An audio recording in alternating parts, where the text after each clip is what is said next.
Hence, if we see the regions of Gujarat, Punjab and Rajasthan, the top 3-4 cities, if we take the data, they are actually the leaders.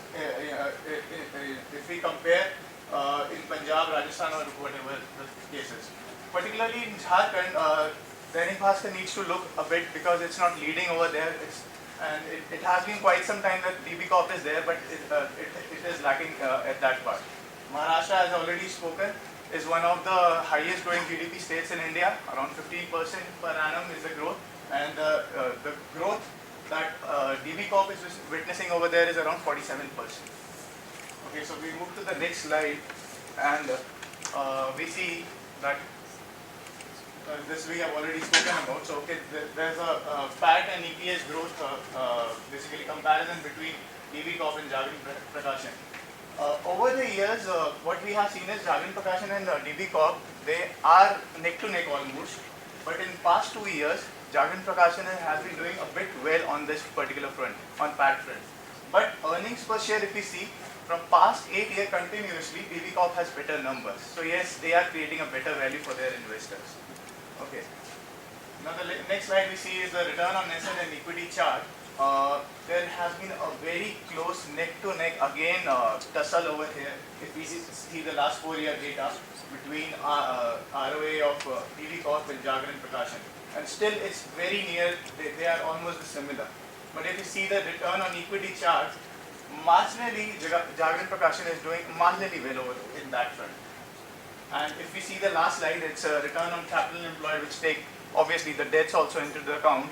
On that particular front, DB Corp has been doing well, and it is a bit on a higher note as compared to Jagreen Prakashan.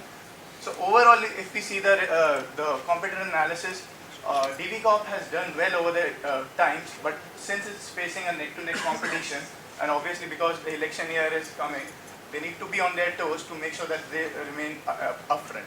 Well, if we talk about the risk, then right now they have been struggling with 3 major important parts. First is the largest chunk of revenue is coming from the advertisement sector. But the advertisement sector has been dependent on the core sectors of India. For example, real estate, education, then we have automobiles. So the thing is that even if something due to the macroeconomic factors, if something had happened into it, then their revenue from the advertisement will get decreased and their overall revenue will get decreased. Next slide. So the next thing is we are having the cost price. DB Corp has the lowest price in the industry itself, but in the past 2 quarters they have increased their cover price twice, but still they are the cheapest. And as far as the other competitors are concerned, then they think that their price is really at the tipping point. If they would increase their cover price even by 5%, they would start losing on the volume. So it might be the case that DB Corp right now has reached to its tipping price, and if they would increase their cover price even by 5% more, then they start losing on their volumes. The another risk is the sales percentage from revenue from their sales. The thing is that right now a lot of people have been transferring from the print media to the digital media, and the sales of their newspapers could be adversely affected due to that. So this might also affect their revenues in the future. Next one is the cost drivers we are talking about, and the first one is the first cost driver is the advertisement. As I have talked about that it is contributing the most. 76% of their revenue is coming through the advertisement. And the positive thing is that in 3 major states, Chhattisgarh, Madhya Pradesh and Rajasthan, elections are going to be happened. So their advertisement revenue could increase from there. But slow growth rate of the industries or due to the macroeconomic factors, they might lose on this front. Then the circulation volume. In the past few quarters, it remains constant. And net realization basically have been happening due to the increase in price, not because of increase in the circulation volume. So rest of the things remains constant. We come on cost drivers. Coming to the cost drivers, we have divided the cost into 4 things. That is raw materials, employee costs, and selling and distribution costs and administrative expenses. Raw materials being the newsprint. In the last 2 or 3 years, the newsprint has been increased by 5%. So we have estimated the growth to be 5%. And the employee cost is based on the reports given in the transcripts, which has been at 14%. And selling and distribution expenses has increased to 10% because in the recent years they have increased their measures expenses. Coming to valuation, for that we are just taking the cost of equity because the company thinks that they should be debt free, so we are taking just the cost of equity, and we have found that the cost of equity is 13.06%. And for terminal growth rate, we are assuming to be 5% because India's country's GDP is around 4.55%, so long term we decided is 5%. So on the basis of it, our share price we found out to be 284 rupees, which is 7.2% more than the current price of 264. So we recommend a strong buy decision. And we also did a Monte Carlo simulation in order to cross-check our valuation, and the data was based on from January 2012. And after 10,000 iterations, we found that our average mean price was 283, and for a 90% confidence level, it will remain between 200 to 360.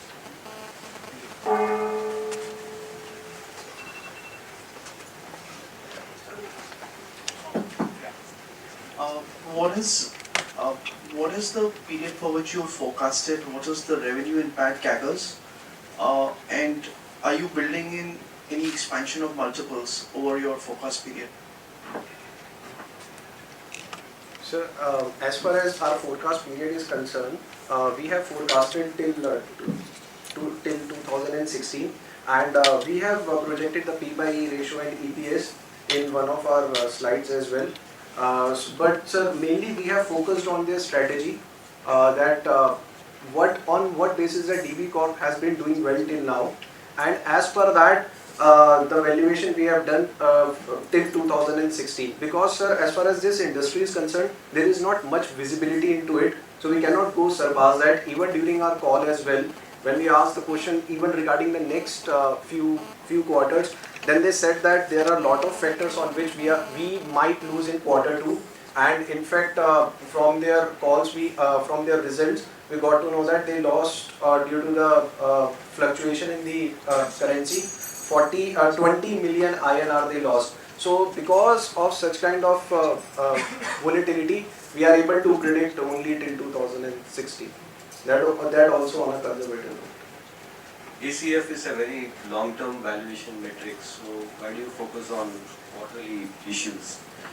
Number two, your risk-free rate is 8.24%, and the upside potential you are actually saying is 7.2%. So it is less than the risk-free rate, and you are saying it's a strong buy.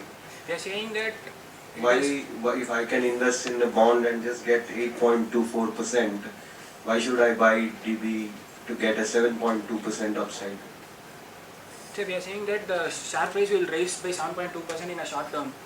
In a period of 3 or 4 months. So we think that will give a better return when compared to risk-free return. And risk-free return is for 10-year one rate. Yeah, one of the ratios which you highlighted in the presentation was ROA. Can you tell me what ROA denotes and whether it is suitable for media type of companies?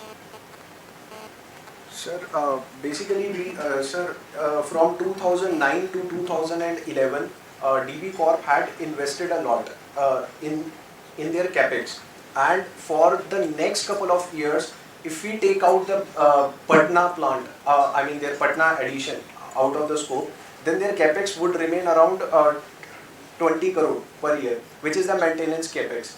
Though we know that this is not an asset heavy sort of an industry, they focus a lot on advertisement, major revenues coming from that. Why we have considered the capex? Because they are moving into the new horizons and they are launching a lot of additions. For an example, just for Hindi, they have some 60 plus additions.